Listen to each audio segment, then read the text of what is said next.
अब lab bye selection है, तो आप उस लैब में अगर कोई प्रॉप काम कर रहा है तो आप अपना चेंज कर सकते हो। मतलब आप अपनी प्रोफाइल कंप्लीट हार्डवेयर बना सकते हो, जैसे रजत का है। आप अपनी प्रोफाइल सॉफ्टवेयर साइड थोड़ी ले जा सकते हो, एआई के साइड ले जा सकते हो, जैसे प्रिंस काम कर रहे हैं।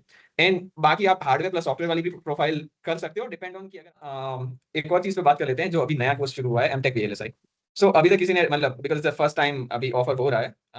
अब बात आती है कि क्या अगर पीजीडब्ल्यू हमारा नहीं हुआ तो क्या, मतलब क्या हम ट्रिपल आईटी में किसी और मोड से एडमिशन ले सकते So I just filled up 2 labs. Like precisely, CVS was the only option that I wanted to go for. Post interview, within the first 2 weeks, 2 to 3 weeks, mails are circulated. He go speak to the advisor and learn about what research. Hello everyone. First of all, welcome to the video. I'm Hello. Janak. Yeah. So आज हम बात करने वाले हैं MS by Research ECE के बारे में. So we'll take a overview from कि फॉर्म भरने से लेके exam, interview, then selection and then बाद में क्या चीजें रहती हैं वगैरह वगैरह, एडवाइजर सिलेक्शन और वो सारी चीजें पे बात करेंगे. सो ये एक ओवरव्यू वीडियो है मोर और लेस, एंड हम ज्यादा फोकस एग्जाम पे करेंगे. देन अबाउट डिफरेंट इंटरव्यू वगैरह के लिए अभी बात कर लेंगे, बट विल ट्राई कि हम एक और वीडियो बना सकें. सो फर्स्ट ऑफ ऑल, सो मैंने एमएस बाय रिसर्च ईसी 23 में ज्वाइन किया था. मॉनसून 23 बैच का हूँ मैं. जस्ट रिसेंटली मैंने अपना थीसिस डिफेंस फरवरी में किया है. एंड या सो मेरे साथ आज डिस्कशन में है प्रिंस, जो मॉनसून 25 में ज्वाइन किए थे और अभी एसपीसीआरसी में है. देन रजत, उन्होंने भी मॉनसून 25 में ज्वाइन किया था लास्ट ईयर, एंड अभी सीवेस लैब में है. एंड देन यश, यश को शायद आपने किसी और वीडियो में भी देखा होगा. सो यस अभी आरआरसी में काम कर रहे हैं, एंड वो भी 25 मॉनसून बैच से हैं. So okay, so let's start with first thing is dates. So let me share my screen first.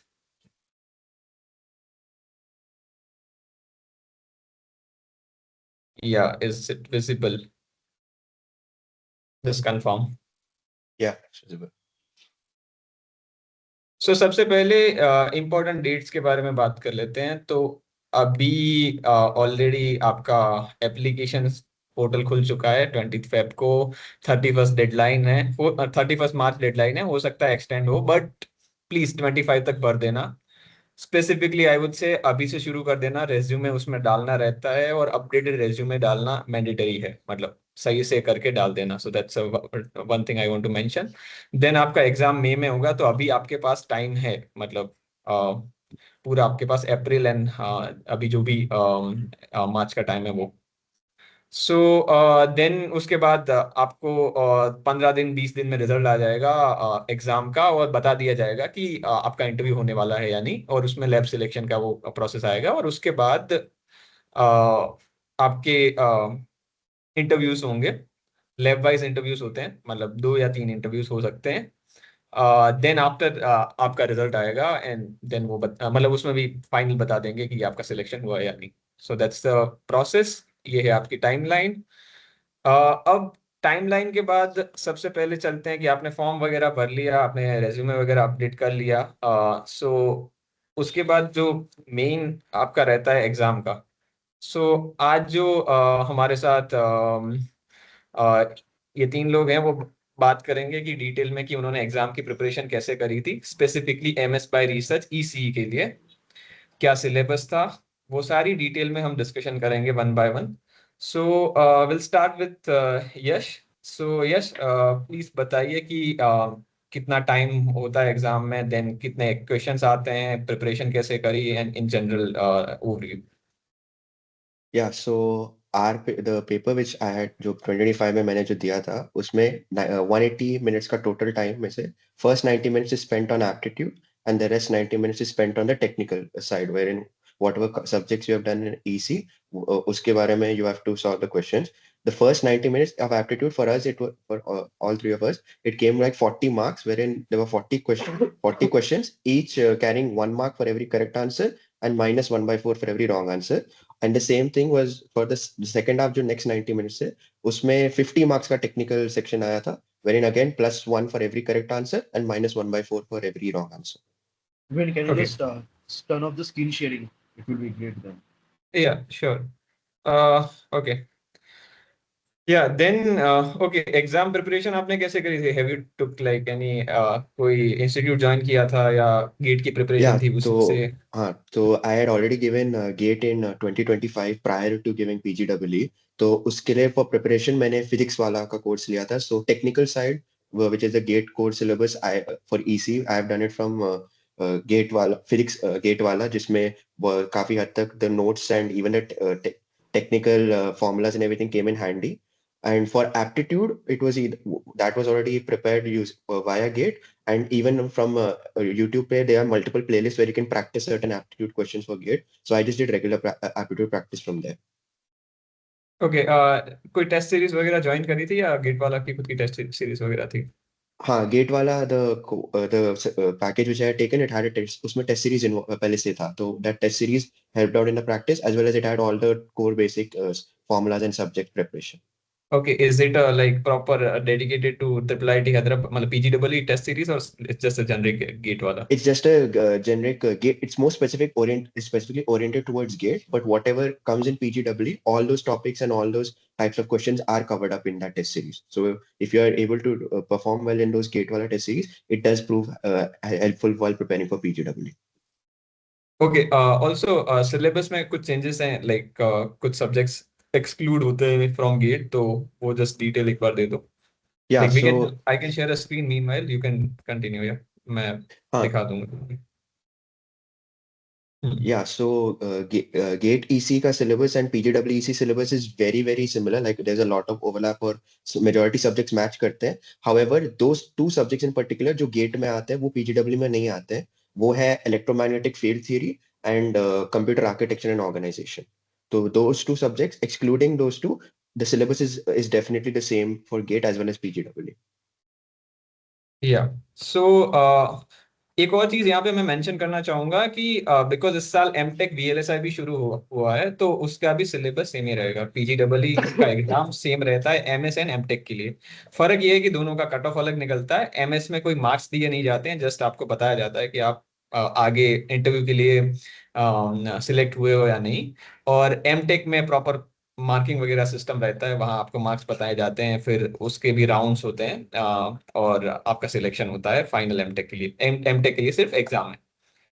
So okay, then syllabus वगैरह हमने डिस्कस कर लिया. Okay, so Rajat Rajat and Prince, please बताइए कि आपकी क्या स्ट्रेटेजी थी, please Rajat, So for preparation me में. it was, yeah, for me it was a little bit different because I was doing the preparation along with my job.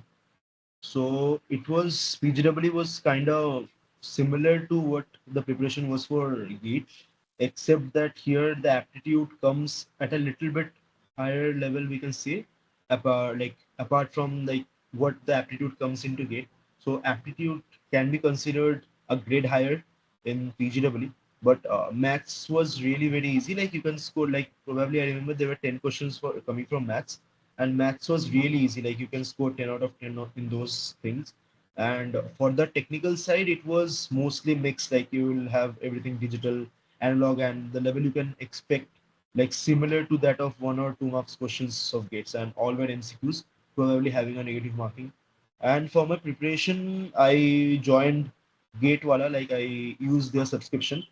So I did my entire preparation and along with the test series from their own app and website only.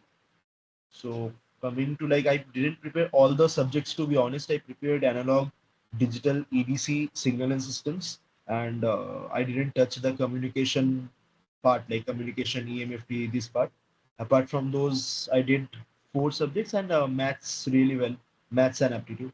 So yeah, that was basically my preparation strategy. And for this PGW, you don't get any last year previous papers, I guess. Like it's not revealed, like whatever questions might come or something. So you can Yes. basically find on YouTube or some references or Telegram links that how the people went on some exams. Like you can go through that. So yeah, that was all about my preparation. Like it's mostly similar to GATE only, but aptitude comes at a higher level during our time. And obviously after that, if you are selected for the interview, then you have to be very specific according to the lab. Like in my case, it was CWest, as I was very keen to join the VLSI only. I'm from EC background, so during that interview portion, it was completely based on analog, digital, and yeah. In my case, as it was VLSI, analog and digital focused interview was only there, like MOSFET, Yeah. safety part derivation. So yeah, that So was all about. yeah. So Prince या please बताओ यार आपने तो कैसे prepare किया जैसे कि रजत ने जैसे बताया कि aptitude part is a little bit harder than to that which is asked in GATE. तो मैंने अपने टाइम में मैंने एप्टीट्यूड की प्रिपरेशन करी थी अलग से। सो मैं बता देता हूँ, यूट्यूब पे एक प्लेलिस्ट है, इट्स कॉल्ड प्रेफ्यूजन करके, उनका जनरल एप्टीट्यूड का एक प्लेलिस्ट है। इट्स वेरी नाइस, मतलब उसको अगर कर लिया then it will be a cake walk for you. PGW में जो भी एप्टीट्यूड आता है वो हो जाएगा। और इन एडिशन आप गेट के जो पीवाईक्यूज हैं एप्टीट्यूड में सारी ब्रांचेस के, वो सॉल्व कर सकते हो। और टेक पार्ट में भी like mostly they ask formula based questions only, उतने कुछ हार्ड नहीं होते। तो अगर आपकी प्रिपरेशन डिसेंट इनफ है तो हो जाएंगे सॉल्व। और अगर आपने 50-60% पेपर भी अच्छे से कर लिया then you can prepare, like you can proceed with preparing for interview, is what I think. Okay so वो प्लेलिस्ट मेरे साथ आप शेयर कर देना, मैं ओके। डाल दूंगा वीडियो में साथ में। ओके और सो वन थिंग मोर, या मैथ्स में भी लाइक जैसे रजत ने बोला काफी इजी क्वेश्चन आए थे, मतलब हमारे टाइम में, मतलब as far as remember like 6-7 question थे मैथ्स के। और देवर लाइक काफी इजी थे, मैट्रिक्स से आए हुए थे, 2-3 क्वेश्चन मैट्रिक्स से आए थे, फॉर्मूला बेस्ड थे। एक दो डिफरेंशियल इक्वेशन से आए थे, वो भी फॉर्मूला बेस्ड ही थे, काफी इजी थे वो। Like if you have a decent preparation तो वो हो जाएंगे। Okay anything to add on exam, just exam? Okay ठीक है देन अब एग्जाम के बाद जैसे ही आपका एग्जाम हो जाता है द नेक्स्ट स्टेप इज कि आपका 15-20 दिन में रिजल्ट आ जाएगा एग्जाम का, कि आपको मेल आएगा और आप पोर्टल पे भी चेक कर सकते हो कि आपका सिलेक्शन हुआ है या नहीं इंटरव्यू के लिए। तो इंटरव्यू के लिए सिलेक्शन होता है तब आपको एक फॉर्म भरना पड़ेगा। उसमें आपको सेंटर सिलेक्ट करने पड़ेंगे कि आपको कौन से सेंटर्स के इंटरव्यू देने हैं। मतलब आपके सेंटर्स में अभी सी वेस्ट जो VLSI का है, देन SPCRC जो सिग्नल प्रोसेसिंग से रिलेटेड है, देन LTRC भी है जो जहाँ पे स्पीच प्रोसेसिंग और इस पे काम होता है, और इन जनरल आपका LLMs पे भी काम होता है। तो वो CS का भी लैब है और उसमें ECE के भी एडमिशंस होते हैं। एंड देन RRC जो आपका रोबोटिक्स का लैब है जिसमें विजन और रोबोटिक्स से रिलेटेड ज्यादातर काम होता है, और बाकी कोर रोबोटिक्स पे भी काम है। सो ये लैब्स का रहता है, और शायद एक दो और भी लैब ऐड हो सकते हैं, मतलब डिपेंड्स। सो प्लीज चेक, तो जब भी आपका आए तो एक बार डिटेल में चेक कर लेना कि व्हाट आर द लैब्स। उसके बारे में आप लोग भी बता सकते हो कि आपने कैसे लैब सिलेक्शन किया था, एंड हाउ लाइक कैसे उसमें क्या क्या आपने देखा था बिफोर सिलेक्टिंग द लैब। या प्रिंस? हाँ, तो मेरे टाइम क्या हुआ था एक्चुअली, मैं था तो इसी से, लेकिन I was quite focused towards machine learning. So मेरे टाइम पे हम लोग को ऑप्शन नहीं था, जैसे हमारे यहाँ मशीन लर्निंग लैब है और ऐसे बहुत सारे लैब हैं जो डेटा साइंस ML पे फोकस करते हैं, तो उस टाइम पे हम लोग को ऑप्शन नहीं मिला था। तो इसी के लिए आपके पास 4 ऑप्शन दिए गए थे like last year, which was RRC, LTRC, SPCRC and CWest। तो मैंने अपनी प्रेफरेंस में LTRC को पहले डाला था, देन SPCRC, देन CWest। तो मुझे दो से कॉल आ गया था, LTRC एंड SPCRC, दोनों से आ गया था उसमें। तो बस उसी के हिसाब से इंटरव्यू होता है, आपको आपके स्ट्रेंथ पे टेस्ट करते हैं इंटरव्यू में भी। जब भी आप जाएंगे, मतलब 2-3 सब्जेक्ट की प्रिपरेशन होनी चाहिए at least. They ask you which subjects in you're comfortable in. So at least 3 subjects you must prepare very well. They will ask you in that only. मेरे टाइम पे मैंने लीनियर अलजेब्रा और probability and statistics अच्छे से किया था, तो उन्होंने मेरे से यही पूछा था कि किस में आप कंफर्टेबल है, तो मैंने उनको यही बोला था। Then they took my interview in these topics only. Okay या Yash? Yeah, so just like Prince mentioned, so as we mentioned, you have to fill a form for what labs you want to give interview for. So up to 5 preferences every candidate is given as to how कितने labs आप भरना चाहते हो और एक preference order. So in my case, my preference order was CWest, SPCRC, RRC, LTRC, and CogSci. There was also another lab called Cognitive Science, which EC students could apply for. So out of these five, every candidate was allowed to interview for up to 2 labs. So I got to interview for signal processing lab as well as robotics lab. So just like Prince mentioned, it is good to keep whatever lab you're going for or whichever lab you're interviewing for, at least you should have 2 to 3 subjects in the back of your mind कि these are my strengths and I can interview. इसके हिसाब से अगर questions पूछेंगे तो मैं answer कर पाऊंगा. जैसे for my case in the signal processing lab, they asked questions related to analog communication as well as digital communication. They asked a few questions on Fourier transform or signal systems, which comes in gate EC. So they ask you basics. They ask you of them, and then going forward, they increase the level of difficulty. Okay, you answer the basics of this question, and you move forward. And they always in during the interview, they ask whether you're comfortable or not in this particular topic because they want to see how well आपको basics आते हैं and then build up upon it with the questions they go forward. So in my case, they ask questions related to Fourier transform or signals and systems. And for RRC case, control in EC, control systems is a very important topic for robotics. So they asked about control systems and even linear algebra, which is the main core mathematics used in that lab. So you get to interview for 2 labs in total, and in those 2 labs, basically those 13 subjects you have to be fluent in, so that when the interviewer asks you which you are comfortable in, you can answer and then build upon the basics and continue asking questions. Interviews were roughly for like 20 minutes, both of them. Like SPCRC interview was for 20 minutes. Similarly, RRC was also for 20 minutes. Okay. Yeah, Rajat. Yeah, for my case, I just filled up 2 labs. Like precisely, CWest was the only option that I wanted to go for. So, and another that my field was RRC, the second option, and my last choice was SPCRC. But here you will not be getting the options that you're filling, the order you are filling. So I got the interview calls for CWest and SPCRC. I didn't get for RRC as well. So for CVS, the interview was pretty like they started building upon the like I'll be going a little bit technical because this video is for them. So they started building on the MOSFET architectures like current equations like that you have. So after from the current equations, like they say to derive the current equations and going to the all the 3 regions like linear region, then cutoff region, saturation region. Then from there they started asking questions on the R naught. That's a channel length modulation, like whenever the curve is going a little bit up.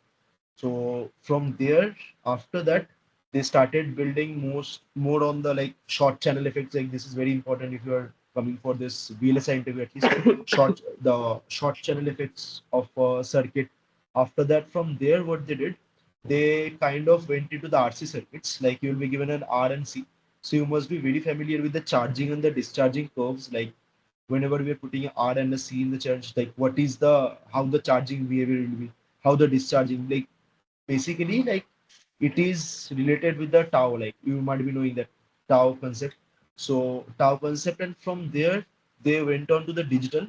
Like they did like from in the they gave me a multiplexer as far as I remember, and gave the inputs of the multiplexer to this yeah RC circuit where the input to the multiplexer and the output they gave to some capacitor on some another blocks I don't remember, and thus told me to define with every like proper timing diagram with each and every step like how it will. For me, CWest interview went for 45 minutes, and after that they probably yeah from maths they didn't ask me anything, but they asked to my friends like probability, linear algebra, so on these two top and matrix. So basically these 3 topics are very important if you're coming. Like they don't ask differential equations or all, they might ask, but they generally in CVS they didn't ask to my friends as of like the people I have talked to. They have asked mostly on probability and linear algebra like matrices and all. And apart from that, for the SPCRC interview, it was like yeah, they asked me that whether it is your first preference. So I was very clear on the point that it is not my like it was not my first preference. So they didn't give much focus on the interview. It was like very pretty short, like 10 to 15 minutes, just asking 2, 3 questions based on the linear algebra and all. So yeah, the final offer that I got was from the CS Lab only because it was the only choice that I wanted to go for. So yeah, that was all about my interview in CS Lab. या so for interview usually आपके दो interviews रहते हैं. सो आप तीनों का एक ही दिन में दोनों थे इंटरव्यूज या अलग अलग डेज पे थे? It was नहीं on different मेरा days. या हमारा भी अलग अलग था. Like it was on okay 11th, one was on 11th June, SPCRC का शायद 11th जून था and LTRC was on 12th June. Okay so was like 10 एंड 11. या तो ये पॉइंट नोट कर लेना कि No, आपको for me it was Hyderabad different. Like दो दिन के लिए आना है. it is like Uh, for me it was like same day only, like या after या half an hour difference. या it so is on two separate days for some हाँ people and the same And day for the others. या yeah, so one more because thing is that आपको अपना accommodation खुद से arrange करना पड़ेगा. Food दे या will provide. So usually like I remember 25 की बैच इनकी जो थी उसमें एपेक्स में मैं था तो उसमें अराउंड 50-60% पीपल का सेम डे पे हो जाता है. Most of like they try कि सेम डे पे हो जाए, but there is a probability कि आपका अलग अलग डेज पे आए. हो सकता है कि वो पैनल मतलब मैं उस दिन आपका ना आए और दूसरे दिन आए. सो बी प्रिपेयर्ड कि आप 2 दिन के लिए हैदराबाद में रुकें. अकोमोडेशन वगैरह अरेंज कर लेना लाइक ट्रिपल आईटी के नियर बाय, और उस हिसाब से अपना ट्रैवल प्लान और टिकट्स बुक्स वगैरह जैसे ही आपका रिजल्ट आता है एग्जाम का वैसे ही बुक वगैरह कर लेना. सो लास्ट And मोमेंट चीजें and ना one हो. more thing that we missed out, like regarding the interviews, they ask you to bring 2 physical copies of your resume as well. तो आप अपना resume भी physical copy साथ में लेके चलिए. And interview, in certain interviews they do check your resume कि आपने किया क्या है अपने BTech में, where you have worked and everything. So that also या plays into a factor कि knowing everything about your resume is also important because they do question हाँ what you have done throughout your BTech before coming Yeah, for MS. basically, I forgot to mention this. They also asked me 2-3 questions from my like past uh internships, that what I did. Like I was worked at CDAC, so they're like what I did, what project I did. So they do ask about this. Like you don't have to just, if you are bluffing on your resume, it's difficult because they are going to, if the professor interested, like, and his works are aligning with the resume, what projects you have given, he might go deep into that. So it's very important that whatever you're writing on resume, it's, you know, at least you know about that in depth. Like yes, you have done it. So they do या go for that. सो और हाँ, या अगर project बहुत अच्छे से नहीं किया है, so whatever course work you write in your resume that you have done your bachelor in your bachelors, so you must be very much comfortable on दो subjects if you haven't done your project well. या so in general आपका जो interview रहता है उसमें आपको main आपका आपने जो रेज्यूमे भेजा है मतलब जो भी आप सबमिट करोगे उसमें हर चीज आपको थरोली आनी चाहिए. आपने जो भी काम किया है उसकी अच्छे से डेप्थ में प्रिपरेशन कर लेना तो ये मस्ट है. देन सेकेंड थिंग, सारे सब्जेक्ट भले ही ना कर सको, 2 सब्जेक्ट अच्छे से कर लेना. बिकॉज वो यूजुअली प्रेफरेंस पूछते हैं कि कौन सा पूछें हम आपको, पहले क्या पूछें, देन वो उसका खत्म हो जाता है फिर पूछते हैं दूसरा कौन सा पूछें. सो 2 से 3 सब्जेक्ट ऐसे लाइन बाय कर लेना कि डिजिटल हो गया आपका, एनालॉग हो गया या प्रोबेबिलिटी वगैरह जो भी जिसमें आप कंफर्टेबल हो आपको लगता है और थोड़ा जो लैब से भी अलाइन करता हो. तो एक ये चीज हो गई. और तीसरा एक सवाल कभी कभी पूछा जाता है एमएस क्यों करना है. सो मेरे को भी पूछा गया था एंड आई थिंक आप लोग में से भी. ओके सो यू गाइस क्या क्या आपने आंसर क्या किया था उसका प्रिंस? So this, बस यही बोला कि रिसर्च में इंटरेस्ट है और ये टॉपिक पे करना है, इसमें इंटरेस्ट आ रहा है, तो बस यही था. हालांकि ओके ऐसा सच कुछ मैं सोच के नहीं आया था बस. Okay what about Rajat? yeah, so basically, the thing that they asked me was like, because I was going to leave my job and come for this MS program, right? So they asked me that why you wanna come back to the again to VLSI, because if people, there might be some students or there will be like who are leaving their software job and coming from for VLSI, like there are friends who have done that. So basically, they will be asking that why you wanna do that. Like after a break, again you are going to come into these studies, then you are going to do research after leaving a job. So probably the answer is like it. Basically, if you have like, you should say that yes, you have like keen interest in doing whatever the particular lab you are opting for, and you should give like proper valid reasons with your resume, or some projects that you have done, or something that keeps on going you motivated for like doing research, and also that you want to do work on particular field. Like for my case, I wanted to work in analog domain, so I said them that yes, I have a keen interest in analog and I want to make circuits, like do some chip tape outs. So these were the things that I said in my case for my lab in CWest. So yeah, they do ask this type of questions. Yeah. What about Yash? Yeah, so in my case, during the interviews, they did ask you why are you interested in MS. So very honestly, like personally, I was very always interested in doing research and wanted to know how better it is, or like what we can do as a postgraduate researcher. Like yes, how we write papers, how you analyze, how you read papers.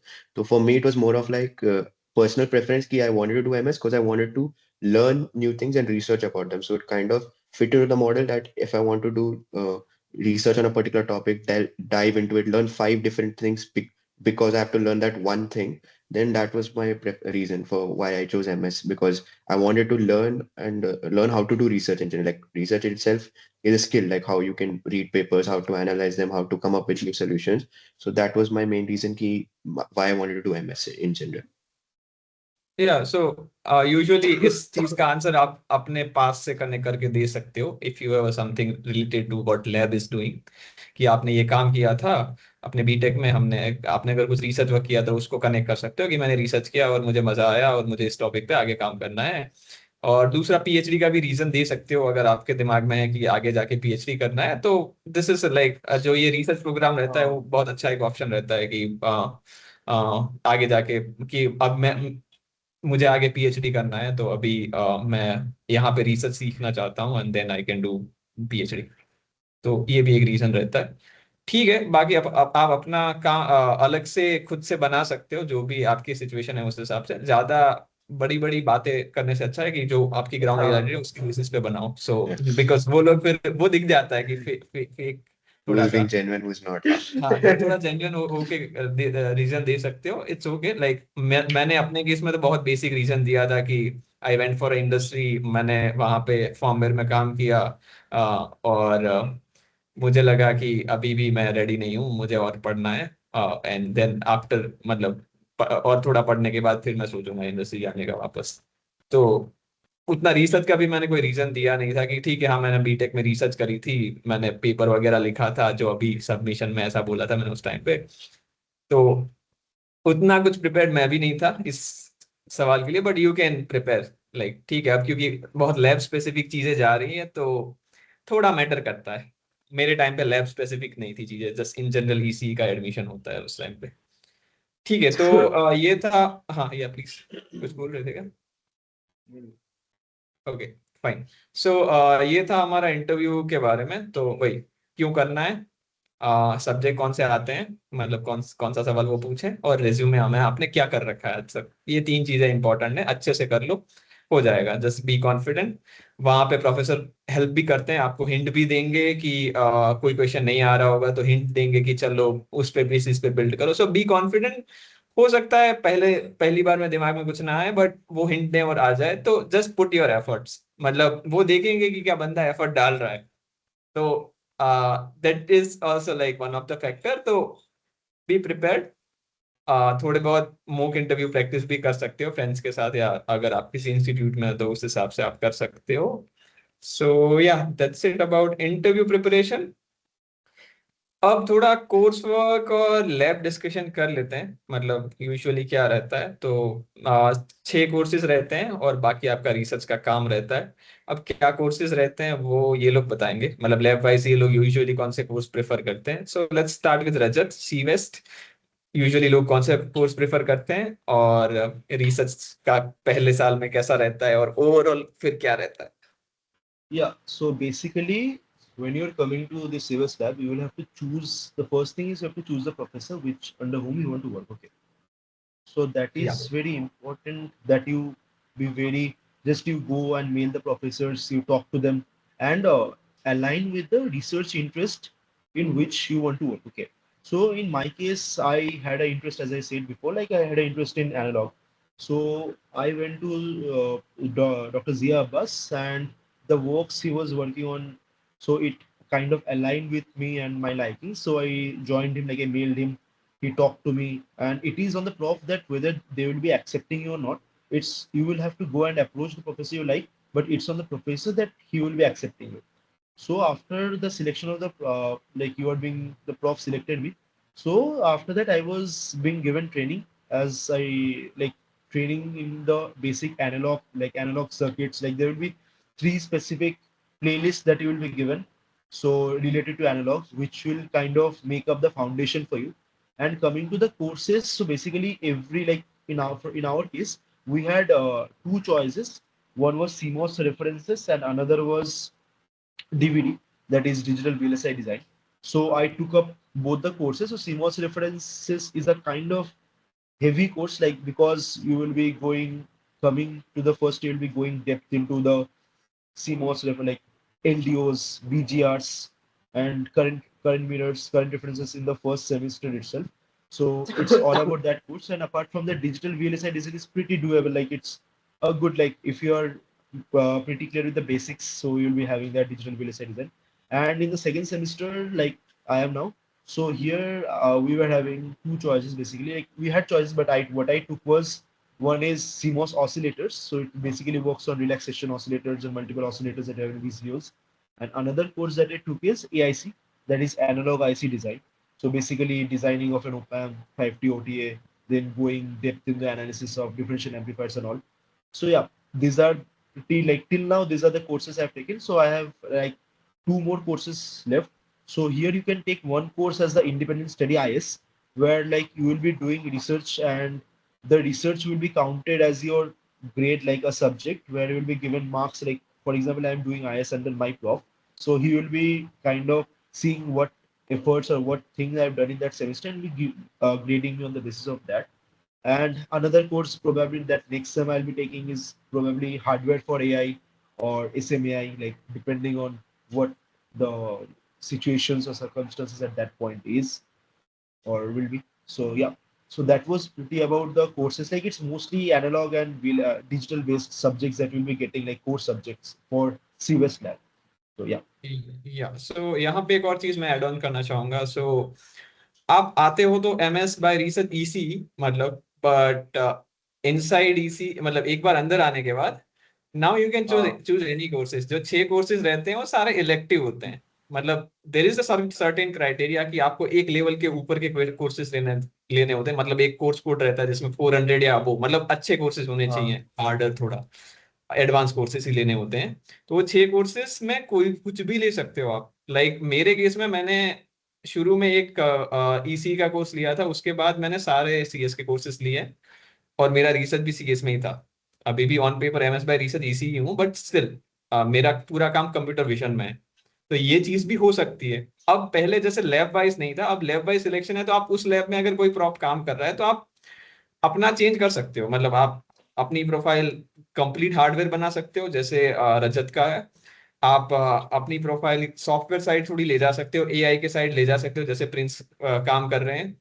And बाकी आप hardware plus software वाली भी profile कर सकते हो, depend on कि अगर आपकी लैब में ऐसा कोई प्रॉप काम कर रहा है. तो आप वंस यू एंटर इनसाइड, आप चेक करते हो कि प्रोफेसर कौन कौन सी फील्ड में काम कर रहे हैं, उनके बच्चों से बात करते हो कि हाँ कैसा चल रहा है, क्या काम चल रहा है वगैरह वगैरह. एंड देन यू डिसाइड कि हाँ अब मैं अपना थोड़ा डोमेन नैरो डाउन कर सकता हूँ कि मुझे अपनी प्रोफाइल किस में बनानी है. क्या मुझे CS साइड जानना है, क्या मुझे दोनों के बीच में रहना है, या मुझे प्रॉपर कोर VLSI या सिग्नल के साइड जाना है. सो ये एक एडवांटेज है ट्रिपल IIT का कि आप कोर्सेज में आप पे कोई रिस्ट्रिक्शन नहीं है, कोई कंपलसरी कोर्स नहीं है, सारे इलेक्टिव्स हैं. सो वो एक बार कोर्स आप चेक कर सकते हैं ट्रिपल IIT की वेबसाइट पे. वहां आपको VLSI के कोर्सेज, AI के कोर्सेज, लैंग्वेज के कोर्सेज सारे मिल जाएंगे. मतलब सो इट्स लाइक क्योंकि ट्रिपल IIT मोर और CS के लिए काफी, AI के लिए फेमस है, तो वहां पे AI के काफी ज्यादा कोर्सेज रहते हैं. जैसे रजत ने बताया कि वो शायद नेक्स्ट सेमेस्टर एक आध AI का कोर्स लेगा जो हार्डवेयर फॉर AI है, या वो एक mix of hardware and software है. और एक SMAI है जो पूरा बेसिक फाउंडेशन ऑफ AI है. सो इट्स पॉसिबल कि अगर किसी को चेंज करना है तो अभी एग्जाम EC का देके then later on you can change your research domain. That's possible. मैंने भी किया था, बाकी मेरे बैच में से भी 3-4 लोगों ने, 4-5 लोगों ने किया है. एंड इनके बैच में से भी लोगों ने किया है। सो आई थिंक प्रिंस थोड़ा इसके बारे में डिटेल दे सकते हो, एंड व्हाट यू डन आप अपना बता दो, सो लोगों को आइडिया लग जाएगा। तो मैं हूँ एक्चुअली ईसी बैकग्राउंड से, लेकिन यहाँ पे आने के पहले आई वाज क्वाइट श्योर कि मेरे को एमएल में जाना है। तो जो मेरा सिलेक्शन हुआ था, it was in SPCRC and LTRC. So LTRC was the only option I had. So when I gave my interview for LTRC, I knew that if I speak before the interview panel that I want to do this NLP stuff, so they will ऐसे वो लोग, मतलब उनको ऐसा लगेगा, बहुत अजीब सा लगेगा अगर मैं एकदम से बोल दूंगा कि मेरे को एनएलपी करना है, क्योंकि मेरा ईसी से था तो मेरा पूरा वीएलएसआई साइड। तो मैं ऐसा सोच के गया था कि मेरे को there is a special lab in LTRC, under LTRC, speech processing lab. आप या ऐसा बोल सकते हो कि मेरे को स्पीच प्रोसेसिंग में काम करना है। So they will ask you on the basis of, there is a subject called signals and systems. तो वो उस पे आपका इंटरव्यू ले सकते हैं। उन्होंने मेरा इंटरव्यू लिया था। It went around 8 minutes, 8 minute चला था। They ask me to prove theorem of Fourier transform, तो उसमें ही 2-3 वेरिएशन पूछ लिए थे उन्होंने। 8 मिनट में खत्म हो गया था मेरा इंटरव्यू एलटीआरसी का, एंड दे सिलेक्टेड। तो ऐसा था एलटीआरसी में। Then LTRC you have multiple professors you can choose. And in your like in my lab also in SPCRC there is a prof like my prof Sai Kiran Bulu. So he works in AI privacy and security. तो आप आपका जैसा research interest है, और अगर आपका research interest align कर रहा है प्रॉफ के साथ, तो देन यू कैन चूज, और you can approach other professors too from other labs. If they allow then you can join under them very easily. And मेरे केस में मैं सारे अभी एमएल के कोर्सेज ही कर रहा हूँ। मैंने अभी कोर इसी के कोर्सेज नहीं लिए यहाँ पे। Like in my first semester I took SMAI, statistical methods in AI, and one course I took was fairness, privacy and ethics in AI. And there are multiple courses like those privacy specific, depends on your niche, you can do. इस semester कौन से courses लिए तुमने? This semester I took optimization methods, and one more is information theoretic methods for computer science. So okay, these both the courses are these math heavy courses. So there are multiple courses there you can take as per your choice. Matlab there are one thing is what I like most about Triple IT Hyderabad is that there are no restrictions in opting for courses. You can take whatever you wish. या okay, great. और आपका काम अभी research का किस side जा रहा है, मतलब what's your मेरा goal? काम अभी research, my research is based in federated learning and differential privacy. Okay, okay, so उस साइड अभी आपका काम जा रहा है, nice. So okay Yash, please अपने कोर्सेज के बारे में एंड इन जनरल जो भी मैंने बताया उस चीज से रिलेटेड आप बात करिए। या तो जैसे Rajat mentioned, once you are, आपने जब एडमिशन ले लिया कॉलेज में, तो whatever lab you have been selected for post interview, within the first 2 weeks, 2 to 3 weeks, the mails are circulated. He go speak to the advisor and talk, learn about what research they're doing and what kind of research you want to go into. So I'll go in a bit technical. RRC में जो there are 4 professors, and all 4 of them work under different research threads. Like one works on perception and computer vision, one works on motion planning, one works on controls, and the other one is completely on drones. So based on what interaction with all of them, you have to first know what research they're doing, what is your inclination, किस side में जाना चाहते हो आप अपना research में, और फिर उसके हिसाब से you can choose your advisor within the first 4 months of coming to the college in monsoon. So I had a very strong inclination towards motion planning, wherein how does a robot navigate from one location to the other. तो my advisor Dr. Anthony Thomas works in that domain, तो उनको मैंने choose किया था as an advisor. And जब आप courses लेते हो, like Prince mentioned, the very good thing about this college is you can choose whatever courses you want in the first semester. Whatever courses you want, you can choose. Total आपको 6 करने होते हैं. So those 6 can be of any of your preference, either what you want to learn as a skill set, or either what is contributing towards the research. So first semester I picked 3 courses because my advisor also gave the suggestion ki try to do as much coursework as possible so you can focus on your research in the upcoming semesters. So I had taken one of his subjects, robotics, dynamics and control. I took a signal processing subject called Foundation for Signal Processing, which linear algebra and mathematics that is taught in that is very useful in the research I was going to do under him.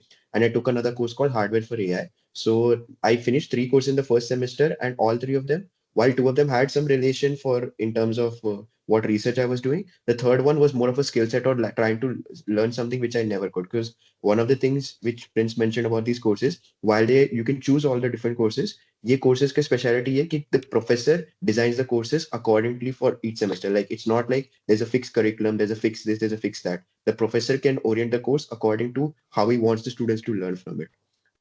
So I did 3 courses this semester in the previous semester, and as the semester progressed, I further started doing my research. And like I said, जब आप research करते हो किसी professor के under, either you come up with a problem statement or they provide you with one. So what did in general, in my case, my professor provided me with a lot of papers to study about motion planning, और उसमें से you had to try to derive a problem statement.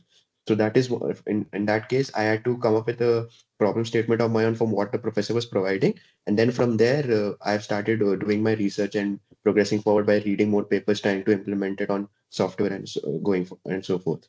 So this semester, I've taken 2 courses where so that, Rajat mentioned, there's something called an independent study wherein based on how well your research goes, your professor can grade it. So I chose to do 2 courses this semester and 3 in the previous one so that I can wrap up majority coursework, and you can go and I can then what we say do my independent study later. But it depends from student to student. Just say if you are a recent graduate from your like I just graduated in 2025 and joined my MS. So for me, maybe doing 3 courses was a bit possible compared to someone who has after a long time has not done coursework.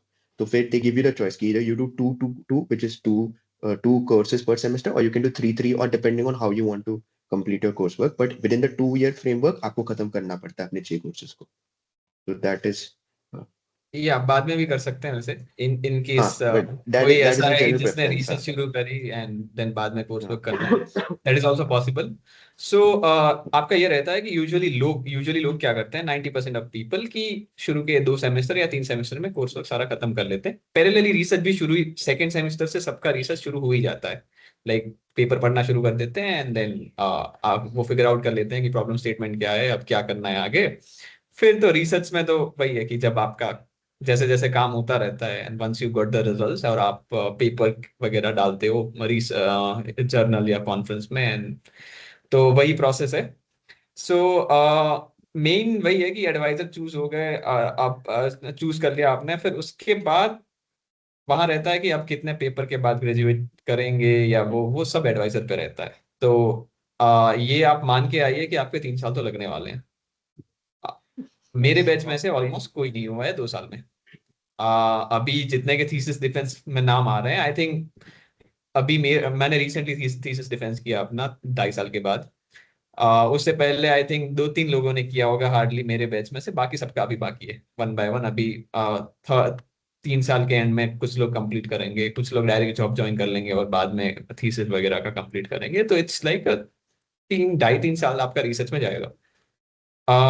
And वही क्योंकि फिर placement का भी करना रहता है. अगर किसी को प्लेसमेंट लेना है या तो जो लोग पीएचडी के लिए जाते हैं तो वो लोग फिर यूनिवर्सिटी ढूंढना शुरू कर देते हैं. तो इट्स लाइक कि 2 साल में 2.5 साल में रिसर्च निपट जाता है, then you find a job. और पीएचडी के लिए जो भी आपको अप्रोच करना है बाहर या इंडिया में, तो वहां से वो शुरू हो जाता है. सो या तो ये एक चीज है. इसके अलावा आपका प्लेसमेंट वगैरह में आपको जो भी जेनरिक प्लेसमेंट रहता है उसी ड्राइव में बैठना पड़ता है, बीटेक एमटेक इनके साथ. तो वहाँ जो भी कंपनीज आती हैं तो उस हिसाब से ही रहता है.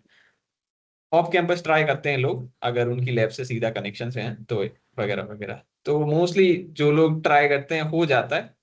कुछ लोगों का जल्दी होता है, कुछ का थोड़ा टाइम लगता है, 5-6 महीने लगते हैं, या कुछ का 1-2 महीने में हो जाता है. So depends. यूजुअली यहाँ पे प्लेसमेंट दिसंबर में शुरू होते हैं. ओके अब एक और चीज about fees, about MS specifically.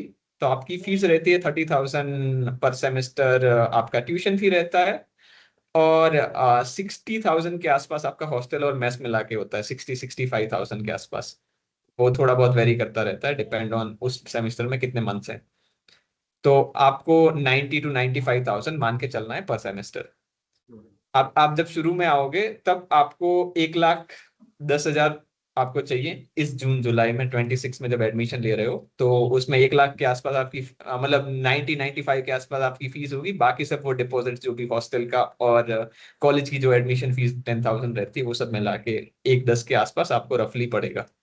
तो वो जून जुलाई में आपको भरने पड़ेंगे। बाकी पहला सेमेस्टर आपका कॉलेज स्टाइपेंड देगा, सो 16,000 16,000 मिलेंगे पर मंथ। देन फिर आपके एडवाइजर पे है, तो वो 6 से 16 तक दे सकते हैं, डिपेंड ऑन उनके पास कितना फंड है।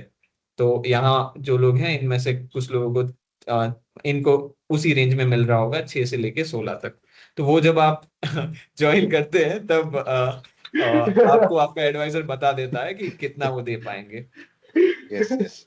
तो मतलब सपोर्ट मिलता है, इतना फीस नहीं है, खुद से मैनेज हो सकता है। तो इट्स लाइक अगर 16 मिल रहे हैं तो पूरा फीस कवर हो जाता है। तो ठीक है, टी ये शिप था कर सकते हैं ना? हाँ, टी टीएशिप शिप के भी बारे कर में बोलो। सकते हैं। हाँ, या टीएशिप टीएसयू पे का कर सकते ऑप्शन रहता है आपको। सो उसमें half T A, full T A, sorry quarter T A, full and half T A रहता है ऑप्शन। इट्स तो लाइक क्वार्टर टी ए में 6,000 and 12,000। 6,000 6,000 पर मिलता है मंथ। क्वार्टर टीए, और हाफ टीए में आपका 12,000 पर मंथ। हाँ, तो वो आपको एक सेमेस्टर के लिए मिलता है। पर तो मंथ वो मिलता आप है। टी, हाँ पर मंथ पर मिलता है, मंथ। टीएशिप आप वो कर सकते हो। तो उसमें आपको पैसा मिलता है, तो आप ऐसे भी कर सकते हो। बाकी तो हाँ, रिसर्च वाले जो लोग, अगर किसी को बहुत रिसर्च रिसर्च बहुत एंड पे होने को है, तो कोई इंटर्नशिप इंटर्नशिप के लिए भी जा सकते हो, इनकेस अगर आपका एडवाइजर अलाउ कर रहा है देन। तो वो सारी चीजें एडवाइजर पे हैं। जैसे पीएचडी में एडवाइजर होता है और वही भगवान होता है, तो बस इस केस में भी वही है। मतलब जो भी वही है आपके ऊपर, वही चाहे वो चाहेगा वही होगा। सो ये चीजें हो गई डिस्कशन। हाँ, अब एक और चीज बात कर, मेस और हॉस्टल के तो 3 मैसेस हैं हमारे, युक्तार, देन कदम एंड देन पलाश। तो अलग अलग north Indian, south Indian food, और किसी को जैन फूड चाहिए बिना गार्लिक ऑनियन का, तो वो भी मिल जाता है। सो सबको मतलब सबकी प्रेफरेंस के हिसाब से कैटरिंग मिल जाती है। देन हॉस्टल में आपका सिंगल शेयरिंग रूम रहता है। For boys it's a Kadamba NBH hostel, for girls it's a पारिजात हॉस्टल। तो सबको मतलब आपको अपना एक रूम मिल जाएगा, एंड वहाँ बेसिक चीजें हो जाएंगी, टेबल चेयर वगैरह वो सब दे देते हैं। तो इसके अलावा एक और चीज पे बात कर लेते हैं, जो अभी नया कोर्स शुरू हुआ है, एमटेक वीएलएसआई। सो अभी तक किसी ने मतलब, because it's the first time अभी ऑफर हो रहा है, तो हमें एग्जैक्टली आइडिया नहीं है कि क्या है, बट बेस्ड ऑन जो भी साइट पे इंफॉर्मेशन अवेलेबल है, मैं उसके बारे में डिस्कस करना चाहूंगा। तो let me share my screen first.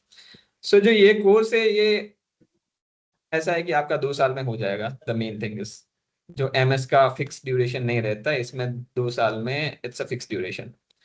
तो ये प्रोग्राम मेनली फोकस है कि आपका वीएलएसआई पे।